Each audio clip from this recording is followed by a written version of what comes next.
Bonsoir chers amis, j'espère que vous allez tous bien. Euh, Merci d'être présents pour cette deuxième leçon consacrée à l'étude du Typicon. Cette leçon sera donc, comme prévu, consacrée à l'étude de l'octoèque, le cycle des 8 tons, que nous avions un petit peu évoqué il y a 2 semaines lors de la première leçon. Pour commencer, je vous propose de faire une petite prière. Roi céleste, consolateur, esprit de vérité, toi qui es partout présent et qui remplis tout, trésor des biens, donateur de vie, viens et fais ta demeure en nous, purifie-nous de toute souillure et sauve nos âmes, toi qui es bonté. Amin. Donc sans plus attendre, je vous propose de commencer la projection du diaporama. Je vous rappelle que si vous avez besoin d'intervenir, vous avez une option hein, en dessous de l'écran, un petit bouton lever la main. Vous pouvez également écrire dans le chat. Voilà, donc vous pouvez ensuite, à la fin de l'exposé, vous pourrez poser des questions si vous le souhaitez, soit en intervenant oralement. Dans ce cas-là, il faudra brancher votre micro soit en écrivant un message dans le chat et que je lirai et donc je répondrai à la suite.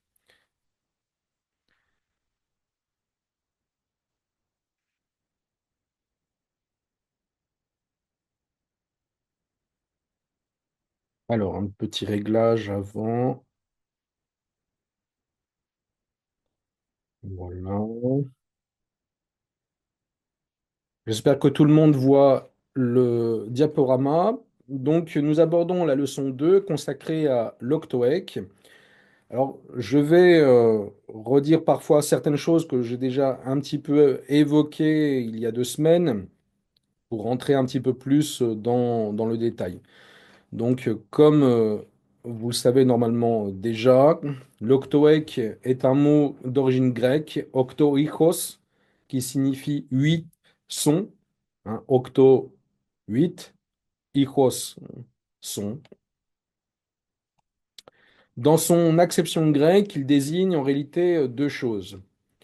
D'une première part, le cycle des 8 tons, que nous avons un petit peu évoqué la dernière fois, et par extension, donc le livre qui contient les hymnes liturgiques de ce cycle des 8 tons, qu'on appelle en slavon Oktoïch, et d'autre part, cela désigne le système musical des 8 tons, qu'on appelle en slavon Osmoglasie.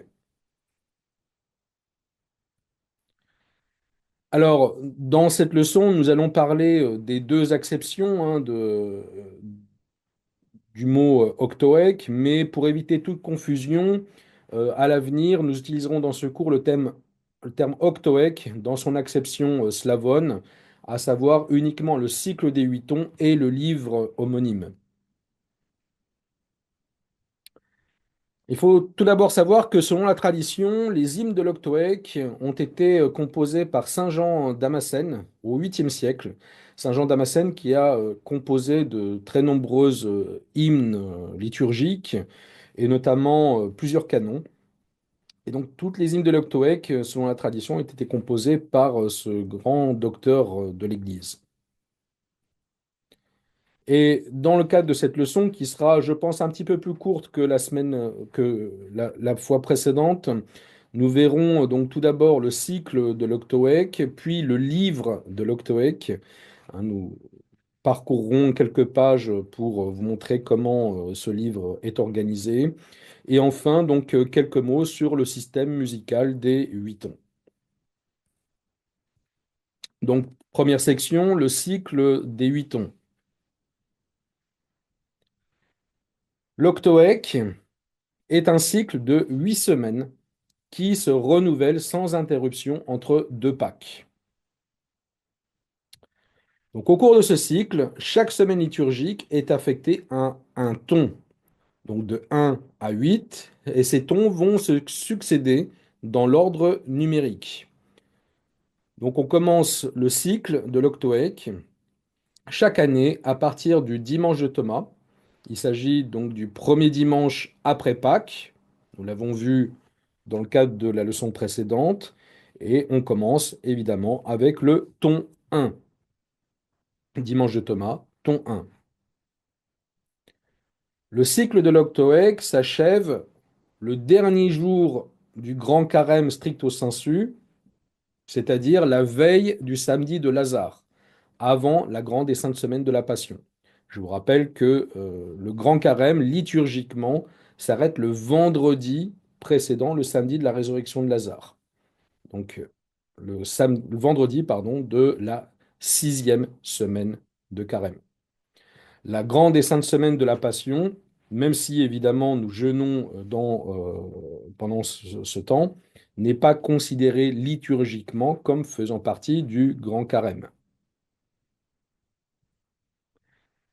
Et donc nous arrivons à la conclusion que les deux seules semaines de l'année qui ne sont attribuées à aucun ton, qui ne sont soumises à aucun ton en particulier, sont d'une part la grande et sainte semaine de la Passion, donc juste avant Pâques, et d'autre part la semaine lumineuse, juste après Pâques. Ces deux semaines ne font pas partie du cycle de l'Octoèque, mais sinon tout le reste de l'année est compris dans ce cycle. Et donc chaque semaine, hormis ces deux semaines, eh bien, correspond à un ton en particulier. Donc on commence le dimanche de Thomas avec le ton 1, et à l'intérieur de chaque semaine, nous aurons ainsi, donc dimanche ton 1, lundi ton 1, mardi ton 1, jusqu'au samedi ton 1, puis dimanche ton 2, lundi ton 2, mardi ton 2, etc., etc. Et cela jusqu'au samedi ton 8. Et une fois que on arrive au samedi ton 8, eh bien, on recommence le cycle avec dimanche ton 1, lundi ton 1, etc., etc. Donc voilà comment est organisé le cycle de l'Octoèque. Il faut savoir que le cycle de l'Octoèque va impacter essentiellement les vêpres et les matines, c'est-à-dire le chant des stichères et des irmis, voilà, le canon notamment, le canon des matines. Quant à la divine liturgie, elle est assez peu impactée par le cycle de l'Octoèque, car en réalité, seuls les tropères, le prokyménon et l'Alléluia sont directement dictés par le ton occurrent. Et d'ailleurs uniquement le dimanche. C'est-à-dire qu'en semaine, en principe, n'utilise pas pour la divine liturgie, hein, on n'utilise pas le cycle de l'Octoèque. Il y a des prescriptions spécifiques qui sont données chaque jour. Alors pour le détail, évidemment, je vous rappelle que nous aurons des leçons entièrement consacrées aux détails de chaque office particulier. Pour l'instant, nous sommes toujours dans le chapitre 1, consacré au temps liturgique, aux différents temps liturgiques, au pluriel, et nous voyons donc cela du point de vue uniquement de l'Octoèque. Alors, quand je disais que la divine liturgie n'est pas soumise au ton, cela ne signifie pas, bien évidemment, que les autres chants de la divine liturgie, hein, autres que Troper, Prokyménon et Alléluia, ne peuvent pas être chantés selon les tons. Mais il ne s'agit pas, dans ce cas-là, d'une règle, il s'agit uniquement d'un usage ou du choix du chef de chœur qui décide, par exemple, de chanter on peut très bien chanter, par exemple, l'hymne des chérubins ou l'hymne à la Mère de Dieu après le canon eucharistique, selon un ton en particulier. Et ça peut être éventuellement le ton de la semaine si le chef de chœur en décide ainsi. Mais il ne s'agit pas, dans ce cas-là, d'une règle.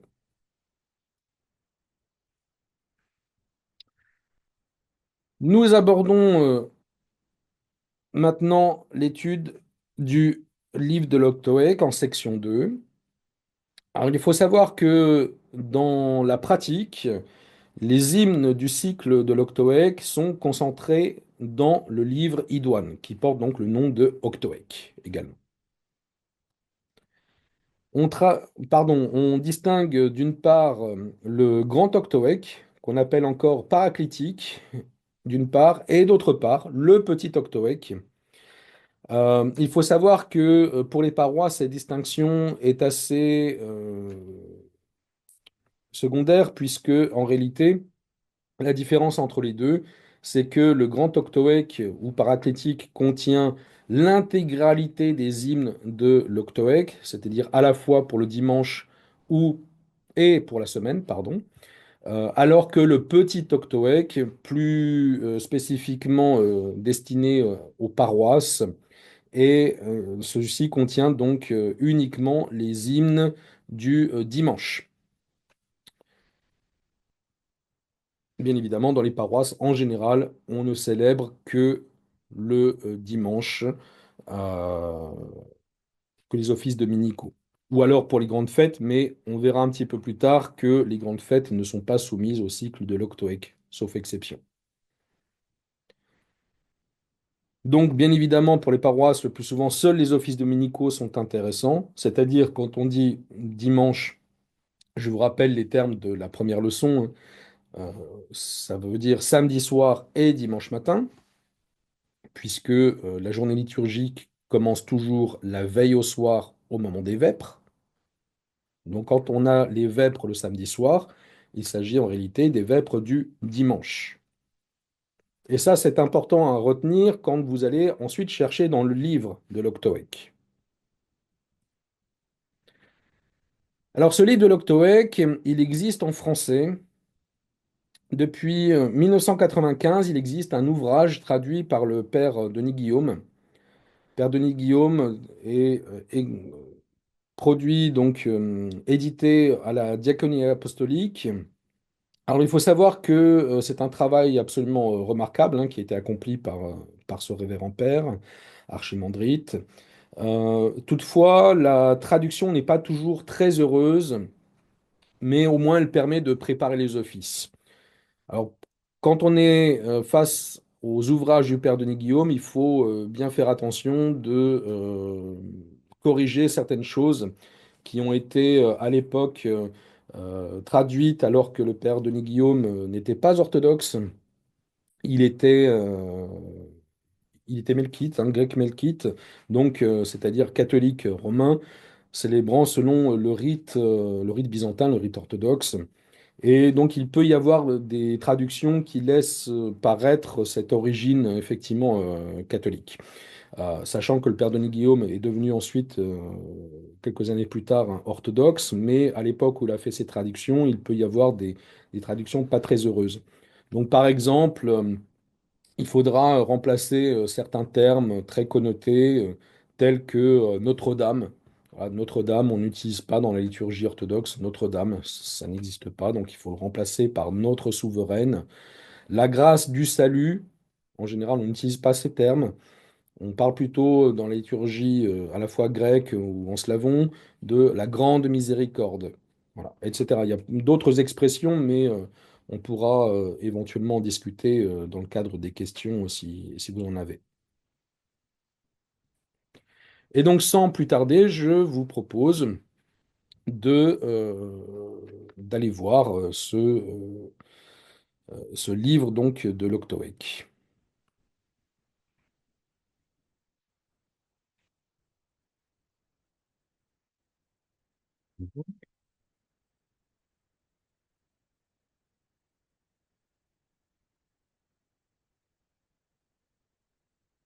Alors, j'essaie de le retrouver. On partage. Voilà. Alors, nous sommes. On va prendre l'exemple du ton 1 parce que c'est. Euh, comment dire, c'est plus simple, c'est le premier qui vient dans la liste. Donc nous sommes effectivement le dimanche et donc on va commencer par les grandes vêpres. Vous aurez peut-être remarqué si vous avez lu le livre, l'ouvrage un petit peu en amont, qu'il existe également des petites vêpres le samedi soir. Sachez que ces petites vêpres ne sont plus usitées, en tout cas dans les paroisses. C'est un usage des monastères où il y a deux vêpres en réalité. Il peut y avoir deux vêpres pour les dimanches et fêtes. Des vêpres célébrées un petit peu plus tôt dans l'après-midi qui sont très courtes, les petites vêpres, avant les grandes vêpres qui en général vont être liées aux matines dans le cadre de ce qu'on appelle les vigiles. Donc nous sommes le samedi soir, c'est-à-dire liturgiquement, je vous rappelle, le dimanche, et donc les grandes vêpres. Donc nous avons le lucernaire ton 1. Alors, on vous explique hein, effectivement il faut chanter en réalité 10 stichères, c'est-à-dire en principe 7 de la résurrection qui sont indiqués à la suite, et 3 du saint du jour que l'on prend dans le Méné. Donc je vous rappelle que le Méné, c'est le cycle des fêtes fixes ou semi-fixes. Je vous renvoie pour cela à la leçon que nous avons eue la dernière fois, consacrée aux différents cycles liturgiques.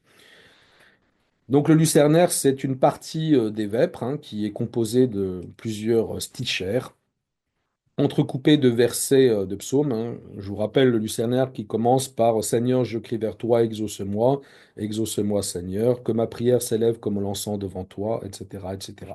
Et donc on intercale effectivement un certain nombre de stichères qui, le dimanche, donc, sont égales à 10 et en principe, ordinairement, on utilise 7 de la résurrection.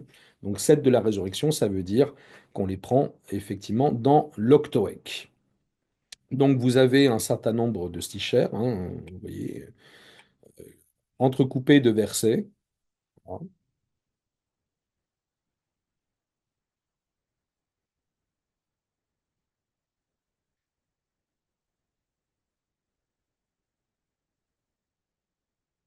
qui se terminent toujours par gloire au Père et au Fils et au Saint-Esprit, et maintenant et toujours et dans les siècles des siècles. Amen. Et comme je l'avais un petit peu indiqué au début, enfin, dans le cadre de la première leçon, après et maintenant et toujours et dans les siècles des siècles, Amen, nous avons presque toujours ce qu'on appelle un théotokion, en grec théotokion, en slavon Bogorodichen.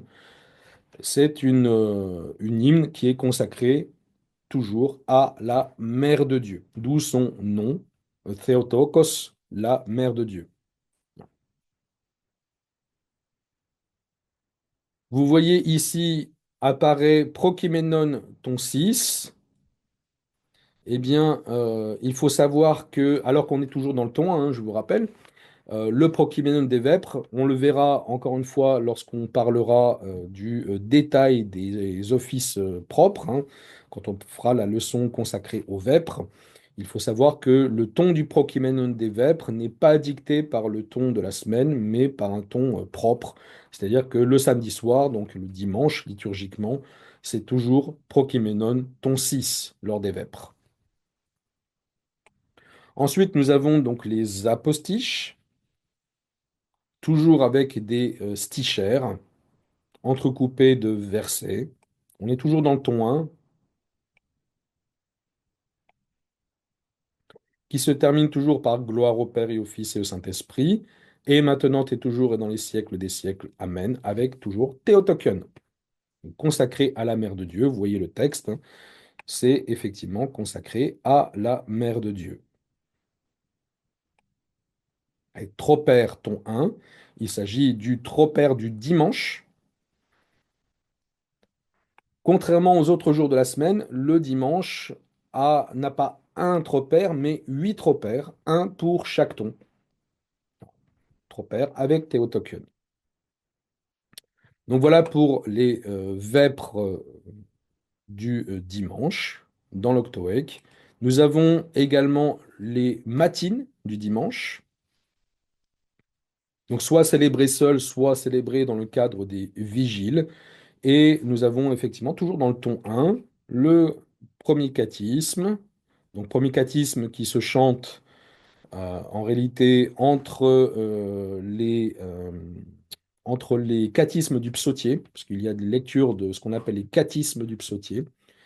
Il faut savoir que liturgiquement, on le verra lorsque on traitera des cycles de lecture hein, dans le cadre d'une prochaine leçon. Le psautier est partagé en 20 catéchismes. Et il y a donc des cathismes qui sont lus à chaque matine, tous les jours. Ils changent en fonction des jours. Je ne vais pas rentrer dans les détails. Mais voilà, entre chaque cathisme récité donc du psautier, psalmodié, eh bien, nous avons effectivement des cathismes chantés. Et donc, quand on est dans le ton 1, eh bien, on chante selon le ton 1. Toujours avec et maintenant et toujours et dans les siècles des siècles, Théotokyon, remarquez. Deuxième kathisme. Ipakoi Anavatmi, je ne vais pas rentrer dans les détails. Voilà, ce sont des parties des matines.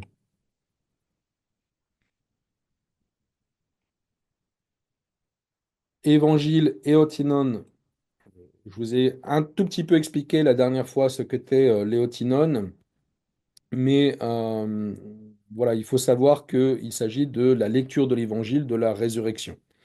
Euh, qui ne varie non pas en fonction du ton, mais en fonction d'un cycle à part que nous étudierons un petit peu plus tard.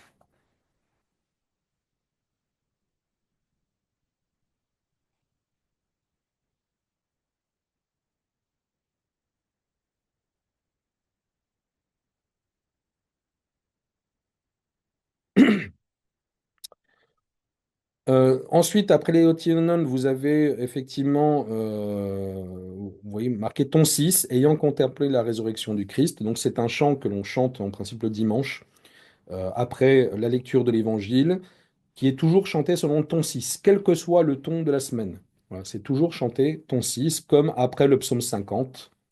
Voilà. Et ensuite, nous avons ce qu'on appelle le canon.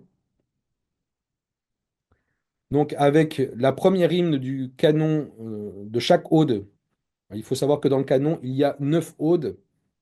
En réalité, plus exactement, il n'y a pas 9 odes, mais 8 en général, même si elles sont numérotées de 1 à 9, puisque, sauf pendant le triode, il n'existe pas d'ode 2.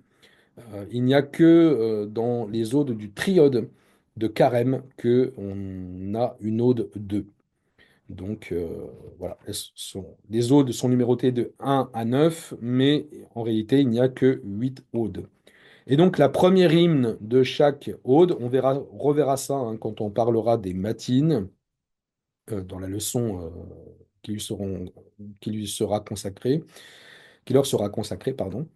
La première hymne de chaque ode s'appelle un Irmos. Irmos, donc c'est une hymne chantée, hein, ta droite victorieuse magnifiquant sa force, etc. C'est un Irmos.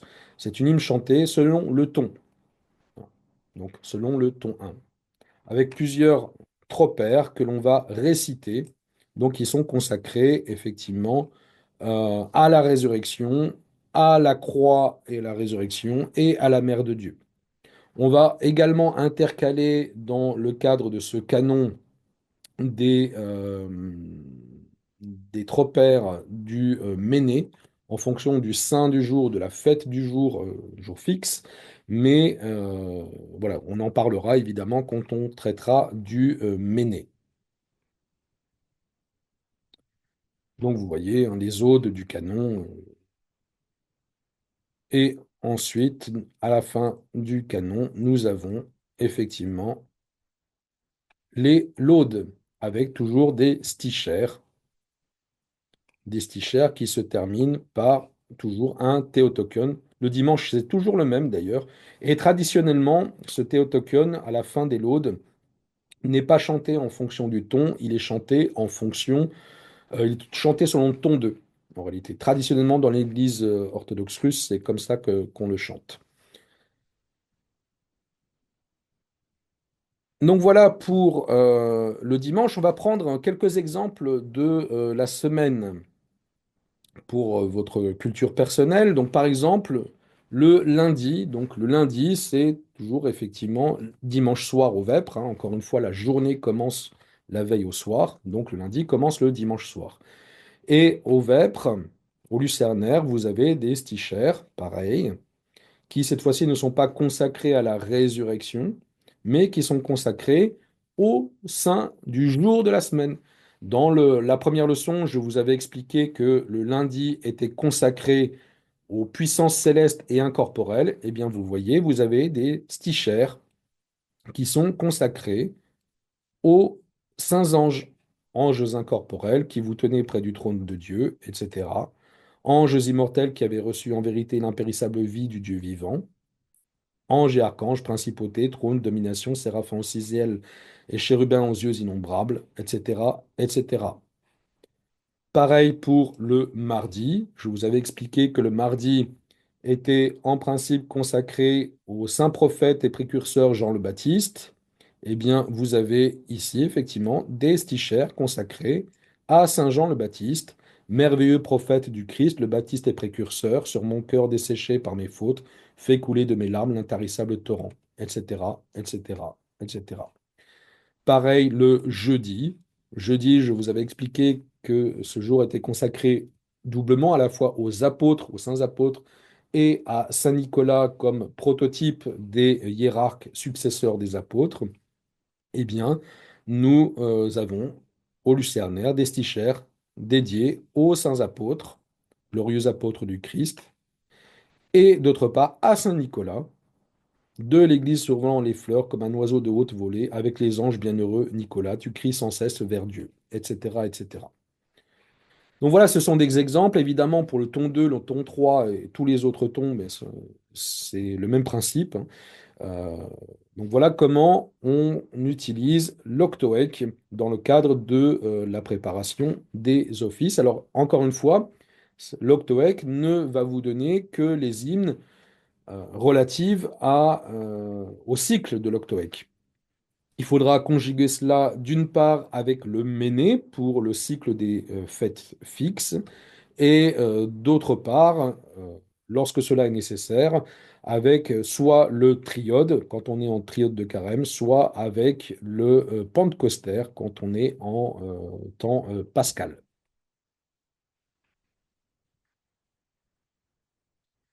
Et bien évidemment, cela n'inclut pas le commun de la fête, hein, pardon, le commun de l'office, puisque en réalité, il y a également le livre des heures qui va vous donner le détail de l'office, avec toutes les prières pour chaque office, toutes les hymnes qu'il faut chanter et qui sont communes à tout, pour tous les jours.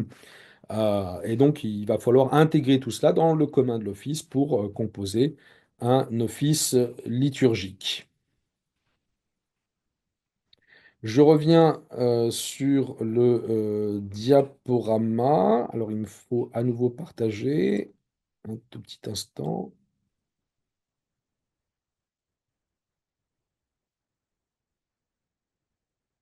Voilà.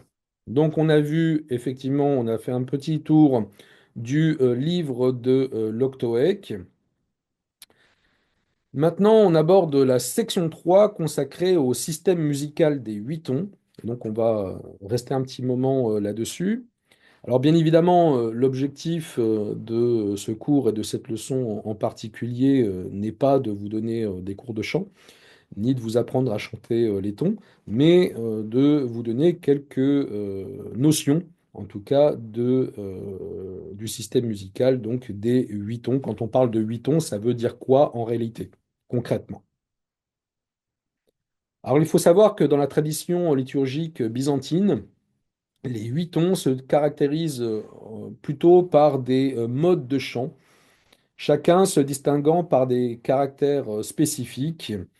Notamment, on va y retrouver la hauteur de gamme, la tonique ou degré initial du mode, c'est-à-dire la note de base en réalité, le contour mélodique, la tessiture, c'est-à-dire les notes basses et hautes du chant, les limites hautes et basses, hein, du chant. Voilà pour la tradition byzantine. Alors, je ne suis pas un expert du chant byzantin, donc il serait assez aventureux de me poser plus de questions sur le sujet, mais voilà, en tout cas, dans la tradition liturgique slavone, les huit tons se caractérisent plutôt comme des systèmes de mélodies distinctes et en réalité plus ou moins rigide. Je dis plus ou moins rigide parce qu'il s'agit de mélodies qui sont certes assez rigides, mais qui peuvent faire l'objet malgré tout d'une certaine adaptation par le chef de chœur, comme toute composition musicale d'ailleurs. Alors cela ne signifie pas qu'il n'existe que 8 mélodies dans le chant liturgique slavon, bien évidemment. D'une part, nous avons bien évidemment toutes les hymnes, tous les chants qui ne sont pas soumis au ton. Hein, je vous ai indiqué que pour la divine liturgie, par exemple, la plupart des hymnes ne sont pas soumises au ton. Elles se chantent selon une mélodie déterminée, qui peut d'ailleurs varier en fonction des compositeurs ou des modes de chaque tradition. Il faut savoir que, en réalité, il y a dans chaque ton, j'insiste bien sur chaque ton, hein, il y a dans chaque ton 5 familles de mélodies distinctes. Certaines d'ailleurs peuvent se confondre parfois musicalement, mais il faut retenir qu'il existe 5 modes en réalité de chant dans chaque ton. Donc vous avez dans un premier temps effectivement le ton de tropère. Alors j'ai pris comme exemple le ton 1 toujours, parce qu'on peut refaire la même chose avec les 8 tons, mais ça nous prendrait évidemment beaucoup plus de temps. Premier mode dans chaque ton, le ton de tropère. Donc, voilà l'exemple du ton de tropère, ton 1. La pierre ayant été scellée par les Juifs, et les soldats gardant ton corps très pur, tu es ressuscité le troisième jour, ô Sauveur, en donnant au monde la vie. C'est pourquoi, donateur de vie, les puissances célestes te clamaient gloire à ta résurrection, ô Christ, gloire à ta royauté, gloire à ton dessein de salut, toi le seul ami des hommes. Donc voilà une première mélodie, hein, ton de tropère, toujours ton 1. Encore une fois, il y a donc plusieurs mélodies qui existent dans chaque ton. Et je remercie en parallèle Mathieu Malinine, puisque ces enregistrements, en fait, c'est lui qui les a fait dans le cadre de son chœur et de ses cours de chant liturgique. Donc, ton tropère, maintenant, toujours le ton 1, nous avons le ton de sticher, que je vous donne à écouter. Ton un, Seigneur, je crie vers toi, exauce-moi. Seigneur, je crie vers toi, exauce-moi.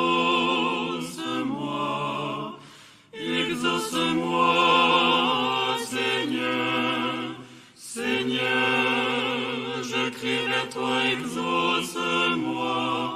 Entends la voix de ma supplication. Lorsque je crie vers toi, exauce-moi, Seigneur. Voilà, ça c'était le ton 1 de sticher. Nous avons ensuite, Ton un, Seigneur, je crie vers toi, exauce-moi. excusez-moi, nous avons ensuite le ton de verset chanté, donc qui est souvent intercalé entre les stichères. Nous avons vu par exemple dans le Lucernaire qu'il y avait entre chaque stichère des versets et ils sont chantés selon ce ton. Gloire au Père et au Fils et au Saint-Esprit, et maintenant ton un, Théotokion dogmatique. Et maintenant et toujours et pour les siècles des siècles. Amen.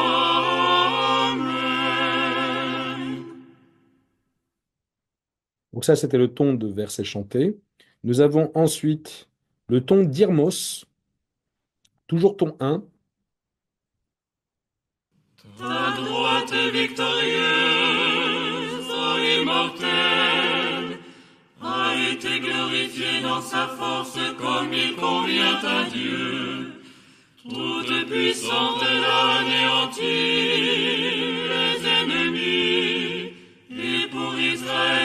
transformer les abîmes en une voix nouvelle.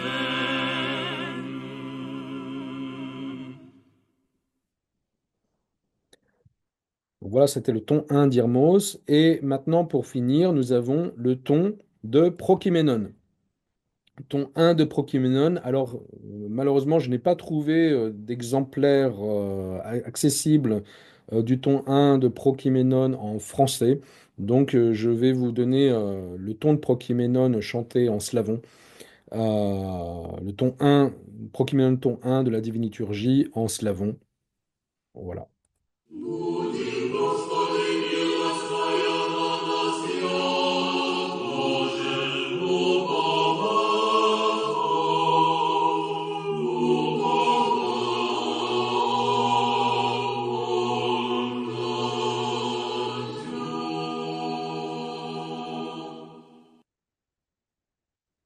Donc, vous voyez toutes ces mélodies que vous avez entendues.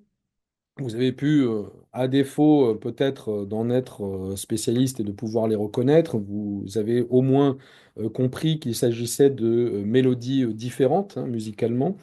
Et pourtant, il s'agit toutes de mélodies du ton 1, encore une fois, puisqu'il y a dans chaque ton 5 modes, 5 familles de mélodies, 5 modes de chant que l'on peut utiliser en fonction de la nature de l'hymne que l'on chante. Donc soit troper, soit sticher, soit verset chanté, soit irmos, soit le ton de Prokyménon. Et cela ne signifie pas non plus qu'il n'y a à l'intérieur d'une même famille ou d'un même mode, du même ton, qu'il n'existe qu'une seule mélodie possible. Encore une fois, il y a 5 familles de mélodies pour chaque ton, mais en réalité, il y a plusieurs traditions, et un même ton peut en réalité être chanté de plusieurs façons différentes. Comme je vous ai expliqué tout à l'heure, il y a tout d'abord la grande différence qui existe entre la musique byzantine et la musique slavone, liturgique. Bien évidemment, les deux sont découpés en 8 tons. Les deux également sont découpés en plusieurs modes en fonction de la nature de l'hymne chanté, mais donc ça c'est la grande division, on va dire. En réalité, il existe plusieurs subdivisions. On peut également utiliser le ton ordinaire ou ce qu'on appelle en slavon obichod. Nous avons également les tons znamieni, znamieni raspiev. Nous avons des tons qui peuvent être composés en fonction de ton majeur ou ton mineur, en fonction des mélodies qui les prédominent. Et nous avons plusieurs traditions qui coexistent au sein même du chant slavon, comme les traditions de Moscou, de Saint-Pétersbourg ou de Kiev. On ne va pas chanter nécessairement le ton 2, par exemple, de la même manière à Saint-Pétersbourg ou à Moscou. Tout dépend en réalité des traditions liturgiques, et tout ça peut se retrouver dans le cadre des différents offices que nous avons à célébrer. Donc par exemple, pendant la Semaine Sainte, nous avons souvent un ton 2 que nous utilisons et qui n'est utilisé en réalité, qui n'est pas utilisé ailleurs que dans les offices de la Passion. Et à côté de cela, nous avons également ce qu'on appelle les tons idiomèles ou podobien en slavon, qui sont en réalité des compositions d'une hymne liturgique qui vont servir ensuite, dont la mélodie va servir de modèle à d'autres, enfin aux autres hymnes du même ton. Bon, en tout cas, certaines hymnes du même ton.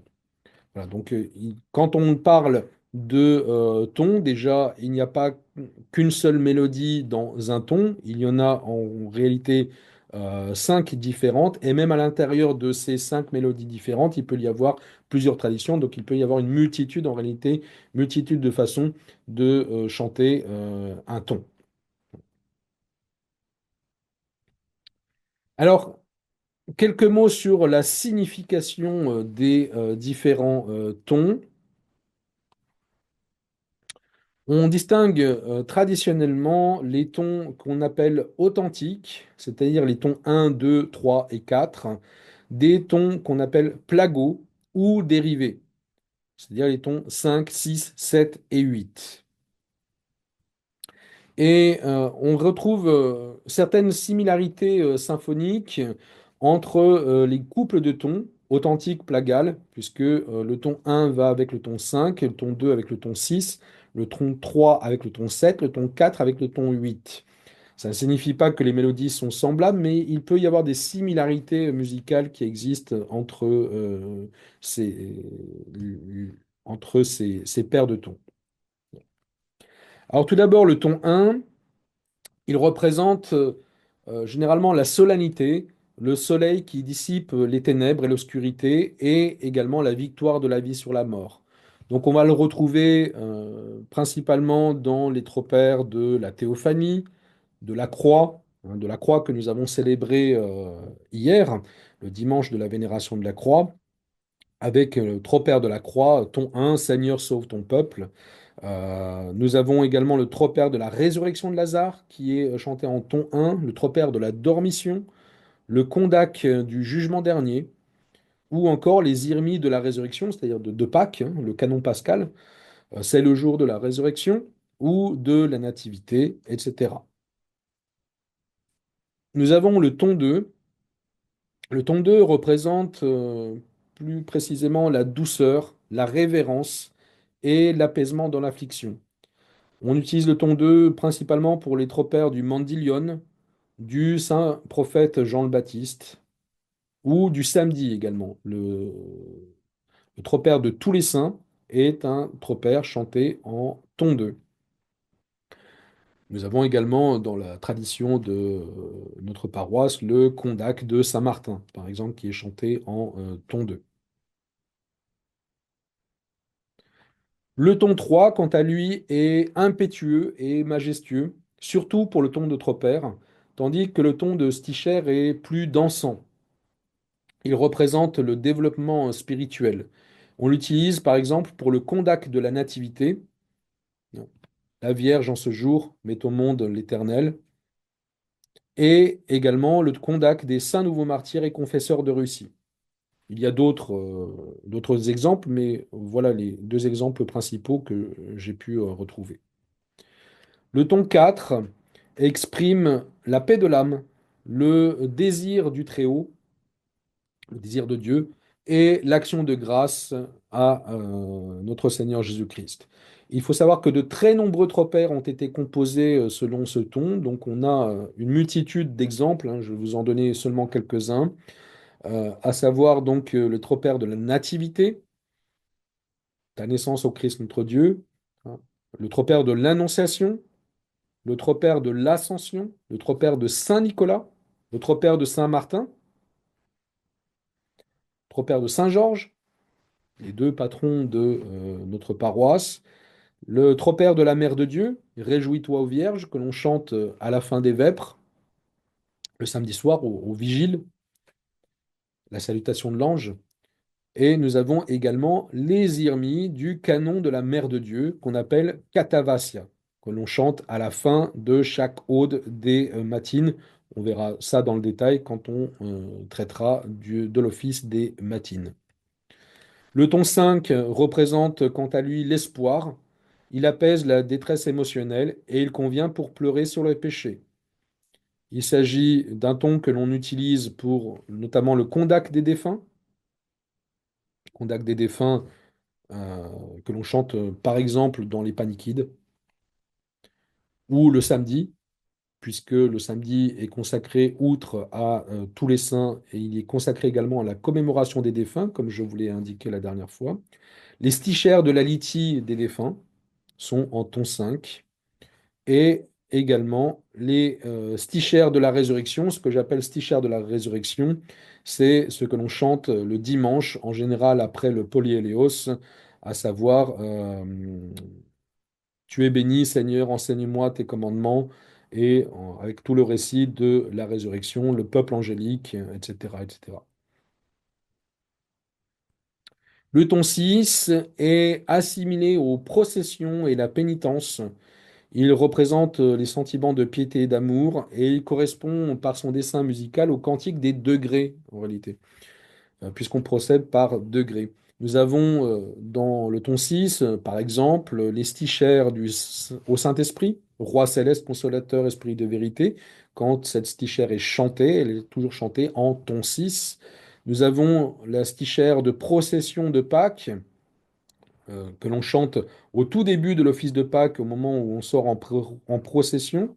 Ta résurrection au Christ Sauveur, les anges la chantent dans les cieux, etc. Et nous avons encore les irmies du triode ou de la grande semaine, qui sont très souvent chantés en ton 6. Le ton 7 représente la lumière et sa mélodie correspond à une exhortation.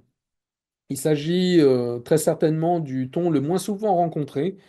Euh, on le rencontre notamment dans le tropère et le condaque de la transfiguration, et également dans certaines hymnes du sacrement du mariage, notamment dans l'hymne au Saint Martyr qui avait souffert vaillamment, que l'on chante pendant le mariage, pour rappeler que le mariage correspond d'une certaine manière à un martyr. Eh bien, martyr au sens de témoignage, hein, dans son acception originelle grecque. Eh bien, on chante effectivement ces hymnes selon le ton 7. Mais en dehors de ces cadres-là, en dehors de du dimanche ton 7, hein, également de la semaine ton 7, selon l'Octoèque, nous avons rarement des hymnes en ton 7. Une petite exception, notamment, j'ai oublié de le mentionner, mais le condac du dimanche de la Croix en carême, hein, que l'on a chanté hier, eh bien, est chanté selon le ton 7 également. Et enfin, le ton 8. Le ton 8 qui rappelle l'éternité, hein, il exprime la foi dans la vie éternelle et il contemple les mystères. Il constitue un ton d'exclamation, puisque beaucoup d'hymnes constituent en réalité des exclamations. Euh, on commence par «Oh, toi», etc. Enfin, des exclamations de ce type, hein. Euh, Nous avons ou «Tu es béni», voilà. Notre Père de la Pentecôte, le Condac de Pâques, le Condac de l'Acatiste. Le Condac de l'Acatiste que l'on chante notamment donc, pour l'Annonciation et que traditionnellement dans notre paroisse, nous chantons à la fin des tropères. Euh, donc Vierge souveraine. Le condac de Saint-Georges également étant ton 8. Donc voilà ce que l'on peut dire sur les différents tons chantés. Donc en conclusion, on peut dire que l'octoèque désigne à la fois le cycle des 8 tons, le livre contenant les hymnes propres à ce cycle et également le système musical des 8 tons. Les 8 tons de l'Octovex se succèdent donc toutes les semaines entre deux Pâques, en commençant donc le dimanche de Thomas et en s'achevant la veille du samedi de la résurrection de Lazare, comme je vous l'ai indiqué en préambule. Il contient, donc le livre de l'Octovex contient toutes les hymnes propres au jour de la semaine en fonction du ton occurrent, principalement pour les vêpres et les matines, puisque, encore une fois, la divine liturgie est assez peu concernée par le cycle de l'Octovex. Et le système musical des 8 tons correspond dans la tradition slavone à 8 systèmes de mélodies, eux-mêmes subdivisés en 5 mélodies propres, correspondant à la nature de l'hymne chanté. Chaque ton, pardon, exprime un sentiment ou un état de l'âme propre. Et nous verrons ultérieurement comment articuler l'octoèque avec le méné. Nous verrons dans le cadre de la prochaine leçon l'étude du Méné. Donc nous verrons cela dans 2 semaines. Voilà, j'en ai terminé de cette leçon. Si vous avez des questions, je vous écoute. N'oubliez pas de brancher votre micro dans ce cas-là, si vous avez des questions à me poser oralement, ou vous pouvez également écrire une question dans le cadre du chat. Nikita, Oui, bonsoir Jérémy et tout le bonsoir monde. Nikita. Déjà, merci pour cette présentation toujours très riche. J'ai une question, peut-être c'est un petit peu, euh, je sais pas comment dire. Pourquoi ça figure toujours le chiffre 8? toujours, non, non, partout, il y a toujours chiffre 8. Non, je comprends que c'est octet, oui, c'est 8, mais c'est toujours 8. 8 semaines, 8 100, etc., etc., toujours 8. Et il y a une signification Alors le 8 euh, représente, théologique, je sais oui, il pas. y a une signification théologique, c'est que le 8 représente l'éternité. D'accord, Il faut savoir que le dimanche, par exemple, le dimanche, c'est le premier jour de la semaine, mais on le considère également comme le huitième jour de la semaine. Il y a à la fois premier et huitième jour de la semaine. Euh, il va couronner en réalité la semaine, même s'il la commence dans le cadre chronologique, mais il est la couronne de cette semaine. Et le nombre 8 se retrouve effectivement dans de nombreux domaines dans le cadre de la diviniturgie. Alors ici, je dirais que on fait un petit peu un raisonnement circulaire parce que, mhm, comment dire, il y a effectivement 8 tons, 8 semaines, mais à partir du moment où on parle de la même chose en réalité. Ce ne sont pas des choses différentes puisque chaque semaine on change de ton. Puisqu'il y a 8 tons, c'est forcément un cycle de 8 semaines. Voilà. Donc, dans le cadre de l'octoèque, il n'y a rien de plus à dire, si ce n'est que, effectivement, d'un point de vue plus général, le nombre 8 est relié en réalité à l'éternité. Bon. ok, c'est beaucoup. Martin? Euh,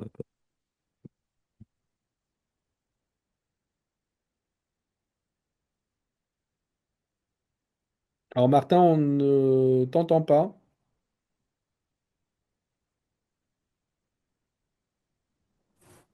Allô, est-ce qu'on m'entend? Oui, Ok, nickel. Excuse-moi. J'aurais voulu, alors déjà bonsoir, excuse-moi d'être arrivé bonsoir. un peu en retard.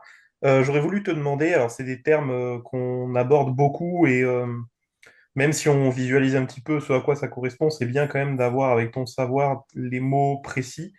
Tout ce qui est les tropères, les apostiches, tu avais parlé du catéchisme, de Cosaque, ça c'est des termes.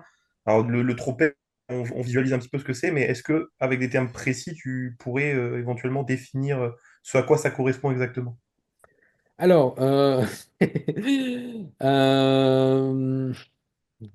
c'est plus une habitude, effectivement, qu'on a enfin, quand on est choriste ou typicariste, on a l'habitude, effectivement, d'employer ces termes. En réalité, tropère, ça renvoie à plusieurs acceptions. Tropère, ça va désigner, quand on parle du tropère, un tropère, le tropère, eh bien, le tropère va renvoyer à l'hymne qui, à mon sens, va concentrer l'essence de la vie du saint ou de la fête qui est célébrée. Donc ça, c'est effectivement, par exemple, quand on parle du tropère de Saint-Nicolas, eh bien, c'est le tropère qui va rassembler en son sein toute l'essence, en réalité, des qualités du saint, en tout cas, tels qu'ils ont été concentrés voilà, dans, dans Saint-Nicolas. Euh, Liturgiquement, quand on va parler de tropère au pluriel, ça va souvent renvoyer à une autre acception, par exemple dans le canon des matines. Dans le canon des matines, je vous ai dit que, il y avait donc 9 odes, enfin 8 numérotées de 1 à 9. Euh, ces odes commencent chacune par une hymne qui s'appelle l'Irmos. Donc, et ensuite, ce qu'il y a dans l'ode, dans chaque ode, à la suite de l'Irmos, c'est ce qu'on on appelle ça des tropères également. Mais en réalité, ils ne vont pas être chantés. C'est uniquement comment dire, des strophes qui vont être récitées. À côté de cela, on a des stichères. Sticher, ça renvoie à l'idée de vers, hein, des vers poétiques. Euh, voilà. Le problème, c'est que il n'y a pas à mon sens, enfin à ma connaissance, il n'y a pas de distinction claire et nette entre, en tout cas dans la définition, entre ce qui relèverait de Sticher et ce qui relèverait de Tropper. En réalité, c'est la pratique qui, on sait que à tel moment de l'office, par exemple dans le lucernaire, ce sont des stichaires. Voilà, lucernaire des vêpres, ce sont des stichaires. Les apostiches, c'est uniquement une partie des vêpres. On verra ça dans le détail quand on parlera de l'office des vêpres, justement. On étudiera plus profondément l'office des vêpres en particulier. Mais les apostiches, ce sont également des stichaires en réalité. Et la nature de l'hymne qui est chanté, elle va déterminer, comme je vous ai expliqué, le mode de ton qui va être utilisé. Hein, vous avez tous entendu que le ton de Sticher, la mélodie du ton de Sticher n'était pas la même que celle du ton de Tropper en général. En tout cas, pour le ton 1, c'est comme ça. Voilà, déterminer si c'est une Sticher ou un Tropper, c'est ce qui va déterminer effectivement le mode de chant qui va être utilisé. Mais en réalité, à ma connaissance, enfin, ça existe probablement, mais je n'ai pas connaissance d'une définition pratique, en tout cas théorique, voilà, qui existerait, académique, je dirais, qui existe entre les deux. C'est plus effectivement l'expérience qui va démontrer que ben, on sait qu'à tel moment, ce sont des stichères par rapport à des tropères. Voilà. Je ne sais pas si j'ai répondu à ta question, Martin, mais voilà. Si jamais j'ai répondu à côté, n'hésite pas à revenir. Non, non, c'est très bien. Merci beaucoup pour ça. Il y avait juste aussi le terme de condac, du coup, Alors, si tu pouvais. Kondak, Kondak, en réalité, c'est comme un tropère bis. Voilà. Kondak, c'est un tropère bis qui d'ailleurs se chante selon le ton de tropère, parce que liturgiquement, c'est considéré comme un tropère. Mais voilà, c'est pour expliciter d'autres vertus du saint qui est célébré ou de la fête qui est célébrée. Voilà.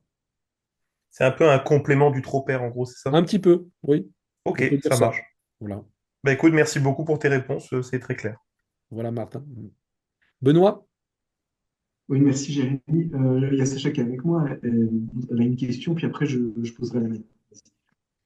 Oui, bonjour Jérémy, merci beaucoup encore une fois pour cette Bonsoir Sacha. belle exposé.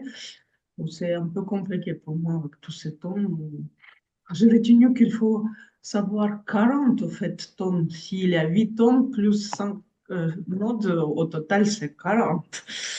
Bref, ma question, en fait, c'était plus, j'ai pas trop saisi. Dans le chant byzantin, c'est aussi on utilise 8 tonnes ou c'est absolument un Oui, autre système? oui, oui, il y a toujours 8 tons dans la liturgie orthodoxe, que ce soit le chant byzantin ou le chant slavon. D'ailleurs, sauf erreur de ma part, il me semble également qu'il y a 8 tons dans le chant grégorien. C'est vraiment une tradition chrétienne très ancienne. Maintenant, et bien évidemment, bah, ces 8 tons seront chantés différemment en chant byzantin et en chant slavon. Voilà. Ouais, également, ils sont 5 modes pour chaque tome également. Il me semble également, mais là, je ne suis pas spécialiste, encore une fois, du chant byzantin. Mais grande différence quand même entre chant orthodoxe slave et byzantin. En gros, je sais que chant russe, c'est plutôt polyphonique. Oui, Euh, le chant byzantin peut être aussi polyphonique, mais comment dire, le chant slavon peut être monophonique hein, également.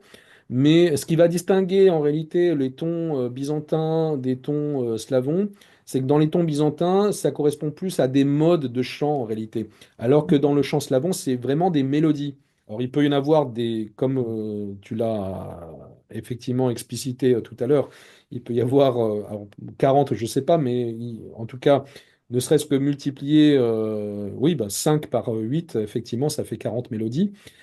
Et même plus, comme je l'ai indiqué, parce qu'en réalité, il y a plusieurs traditions, donc on peut, euh, on peut encore multiplier le nombre, mais effectivement, c'est un système de 40 mélodies qui va être utilisé. Voilà. mhm. D'accord, merci. Je passe la parole à Benoît. Merci beaucoup, Jérémy. Oui, moi j'avais une question un petit peu plus pratique et pragmatique. Euh, donc, par exemple, quand on lit les prières du livre des Heures, par exemple, enfin, qu'on célèbre l'office des Vêpres, donc dans le livre des Heures, il y a les différentes prières qu'on lit communément, Mhm. dont le lucernaire, euh, la prière du soir, enfin bon, etc. Mais ma question est, à quel moment, enfin, est-ce que les différents tropères, kondakia, euh, stickers, etc., qui s'intercalent pendant l'office des vêpres, est-ce qu'on va les chercher si on est en période d'octoèque, dans l'octoèque, c'est ça? Oui, on va les chercher notamment dans l'octoïque. Notamment, c'est ça, parce qu'il y a le méné qui vient en Il jeu, y a le enfin, qui Méné, vient. il y a le Triode, voilà, ou le Pentecostère, le cas échéant. Mais ce qu'il faut bien retenir en réalité, c'est que c'est pour ça que j'ai commencé la première leçon par vous faire un petit tableau, vous dresser un petit tableau de tous les cycles liturgiques qui existent, pour bien comprendre que tout cela en fait va s'intercaler. Et ça va même se chevaucher.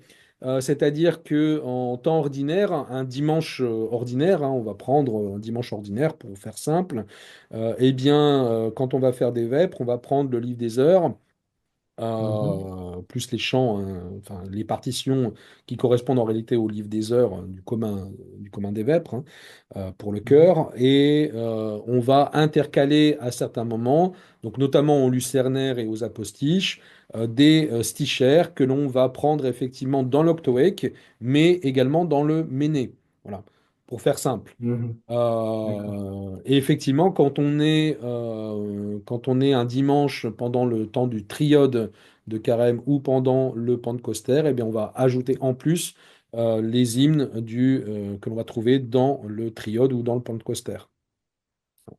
D'accord, merci beaucoup. Parce qu'en fait, la difficulté quand on est dans le. Enfin, même qu'on lit, hein, c'est Mhm. d'arriver en fait à où aller différents hymnes à Oui. chanter et savoir s'y retrouver sans s'y perdre et sans surtout interrompre le rythme de l'office. Parce que des Oui. fois, on s'y perd un peu, et il y a un gros blanc, et voilà, c'est le Alors, problème. c'est pour ça que, effectivement, tous les offices doivent être préparés à l'avance, en réalité. Mhm, C'est-à-dire que mhm, le lecteur ou le chef de chœur doit préparer l'office, ou le typicariste. Enfin, il faut que la fonction soit définie, hein, dans la paroisse.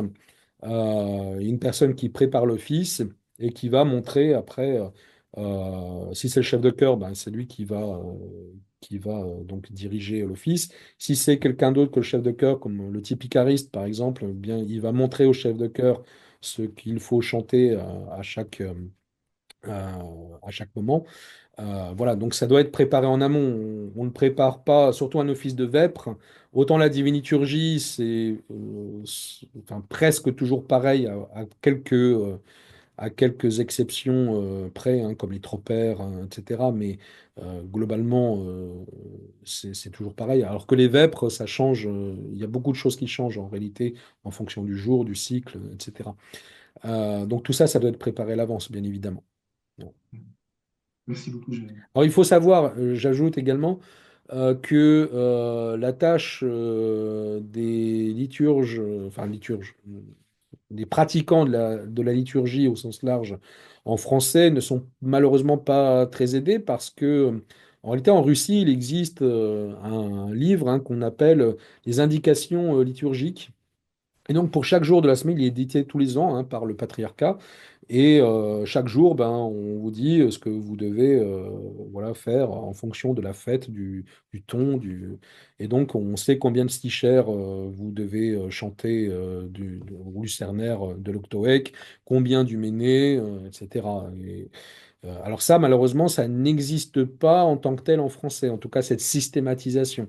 Ça veut dire que en français, ben, il faut faire l'effort effectivement de connaître les règles, d'apprendre les règles et puis de les appliquer. Donc à chaque fois de faire le tri, de reprendre dans chaque ouvrage ce qui doit être lu ou chanté pour chaque office.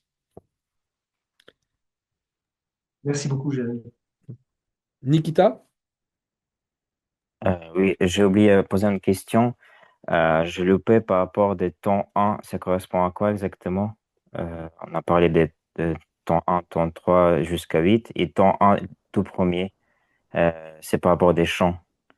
Ça correspond à quoi? Ah, ça correspond, oui, au cycle de la lumière qui vainc les ténèbres, la résurrection, etc. C'est un ton qu'on retrouve beaucoup pour Pâques, par exemple, Oui, pour le chant des Irmies de Pâques ou même de la Nativité. Les Irmies de la Nativité, hein, le Christ né rendez-lui gloire, oui, que l'on chante hein, pour Noël, eh bien, c'est chanté en ton 1. Voilà. ok. Merci beaucoup. D'autres questions? Non, très bien. Bah, écoutez, je vous remercie pour votre participation. Encore une fois, pardonnez-moi de ce petit contretemps technique qui a imposé voilà, quelques manipulations non prévues. Mais voilà, en tout cas, encore merci. Nous nous retrouvons donc dans 2 semaines pour la troisième leçon d'étude du Tupicon qui sera consacrée cette fois-ci à l'étude du Méné. Juste pour que vous soyez informés, donc je vais vous envoyer un mail concernant le nouvel horaire, hein, que, comme je vous l'avais indiqué, l'horaire de la leçon va être décalé pour la période de l'horaire d'été applicable en France à 19 heures. 19 heures, heure de Paris, donc ce sera la nouvelle heure, le nouvel horaire des prochaines leçons de Typicon. En attendant, ben, je vous remercie. Je vous propose de faire une petite prière pour clôturer cette leçon et je vous quitte juste après. Il est digne en vérité de te célébrer, ô Mère de Dieu, toi qui enfantes Dieu, bienheureuse à jamais, très pure et Mère de notre Dieu. Toi, plus vénérable que les chérubins et incomparablement plus glorieuse que les séraphins, qui sans corruption enfanta Dieu le Verbe, toi, véritablement Mère de Dieu, nous te magnifions. Amen. Bonne soirée et à bientôt. Bonsoir, Jeanne, et à bientôt. Merci beaucoup. Merci beaucoup. Bonne soirée à tous. Merci. Merci à tous.